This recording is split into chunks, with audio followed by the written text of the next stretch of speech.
Great segue here. Hey y'all, it's Nat. I hope you're having a terrific day today. And for this video, we are going to be doing my September TBR.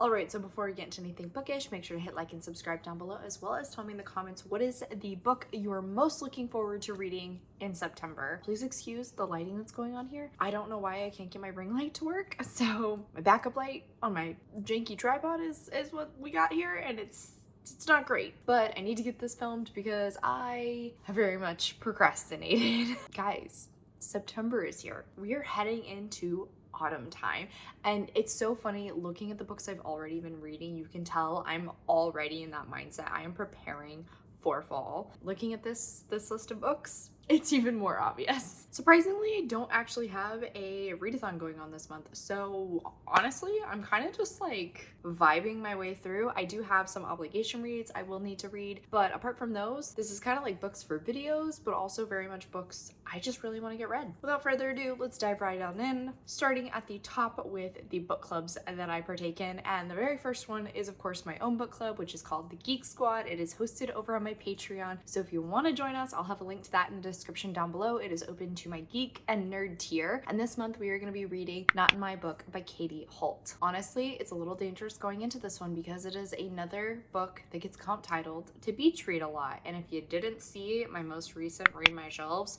which I'll link in the cards up above, the last romance I tried to read that was compared to beach read didn't go so great, but I've heard a lot of positive things about this one. I have my fingers crossed because it is a enemies to lovers story following these opposites attract writers, one who writes romance and the other who writes literary fiction. Of course, the guy doesn't really believe in happily ever afters, whereas the female main character is a giant romantic. I think they end up working together in some sort of like a writing workshop, and so of course balance both of their writing styles together in this project. I'm very excited to see some like confessing of feelings in writing whatever it is they're creating. I just know that's what's coming, and I'm really excited for it. Like I said, this is my Geek Squad pick of the month. I am very hopeful I will enjoy it. But then of course I do also have my romance book club that I partake in person, and this month we have to read a book from a loved author, and so I think I'm gonna go with Jen DeLuca's new book, which is coming out in September, Ghost Business. Now this is the next in her Boneyard Keys series, which, you know, her first series was very like Renaissance fair focused. This one is like a little haunted town, and of course that's like right up my alley. I am literally wearing a haunted house t-shirt right now, and this is exactly the couple I was predicting whenever I read the first book. It is going to be an enemies to lovers setup once again, except this time around we are following a woman who is a native to Boneyard Keys. She is a big history buff and she loves the haunted lore of the city, whereas on the opposite side we have Tristan, who is really taken off with his haunted tours. Problem is, his tours aren't very accurate, so Sophie has some strong feelings about that. I think she actually may run her own ghost tour now that I think about it, and you know, that's just gonna add to the enemies element if they're like competing as well. Yeah, this one 100% sounds up my alley. I am so excited to get my hands on it. And then I finally, for like the first time in months, will be able to attend the fantasy in-person book club I partake in, and so this month's prompt is superheroes, which works out so freaking perfectly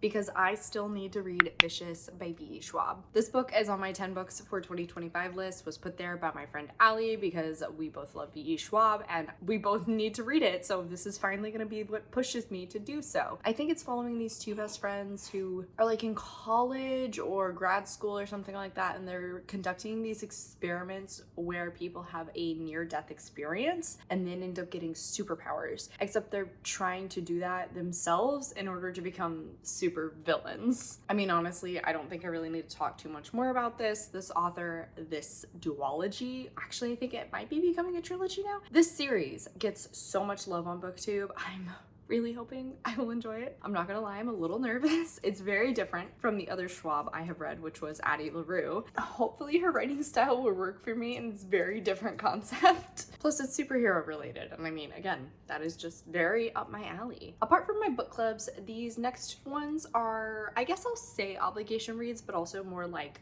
goal reads. I've been doing my best to stay on top of reading one nonfiction book a month, and I think I've been doing fairly well with that so far this year. And I've actually also been making it so that I'm just focusing on reading my own nonfiction and going from the oldest to the newest ones, which hasn't led me astray so far. So following that same system, the next book I have up is The Art Thief by Michael Finkel. I've heard good things about this one as well. It's following this man who becomes a world-renowned art thief, but basically is just like collecting these pieces in order to appreciate them himself. I don't think he's like selling them off to anybody. He never sold a piece, displaying his stolen art in his attic bedroom. He felt like a king until everything came to a shocking end. Yeah, I've heard good things about this one. I bought it like, God, 2 years ago, I think, when Jan had positive things to say about it, and I had still yet to get to it. So I'm finally gonna do that. And that'll take care of my nonfiction pick of the month.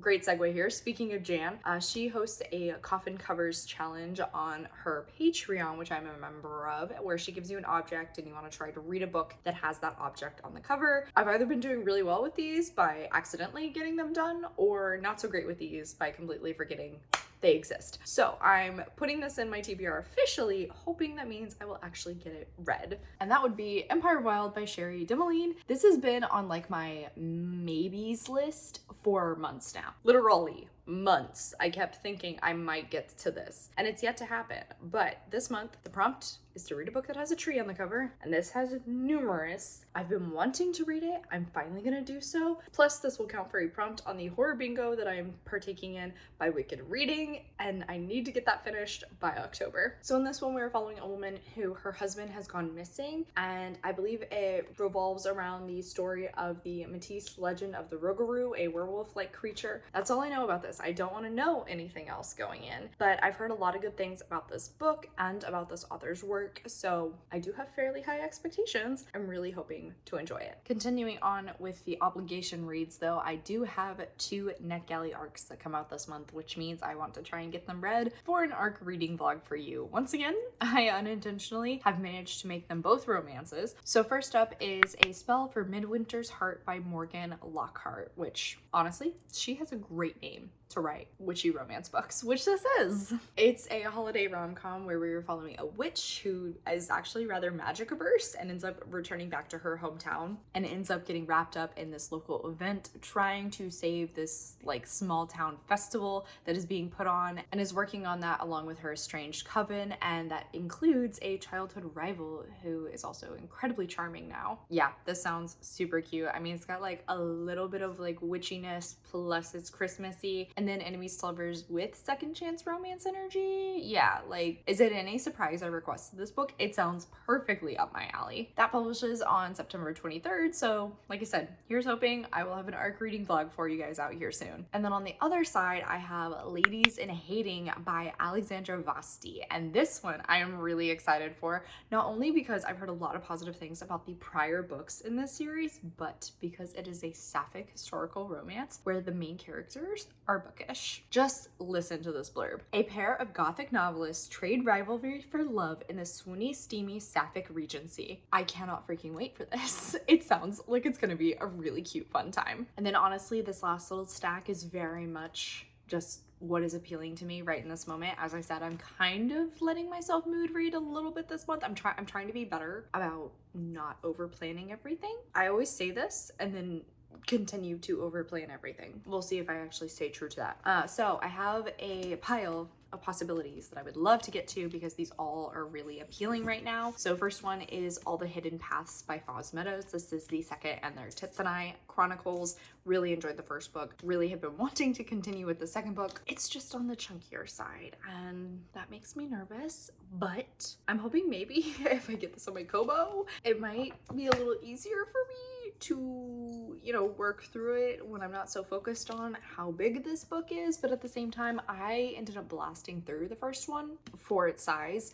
So I'm hoping maybe that'll just happen again. But we're following the same main characters who are now married and kind of just trying to continue their life while also dealing with all the drama after the events of the first book. Then I have Sign Here by Claudia Lux, which I've been wanting to read this for forever. I thought I finally lined everything up for the full moon Moon readathon to read it last month, but I couldn't get my hands on the audiobook. It had a really long hold everywhere I looked. I think it should be coming up in September. It is a horror comedy-esque story following a man who works in hell and is gearing for a promotion. Another sequel I'm really hoping to get to is A Theory of Dreaming by Ava Reed. I loved A Study in Drowning when I read it last year, and ever since I got my hands on this one, this freaking beautiful Barnes & Noble edition, I have been dying to read it. I just haven't made time for it, which is a crime because I really freaking want to read it. So this is me putting positive energy out into the world that I will return to the world of Effie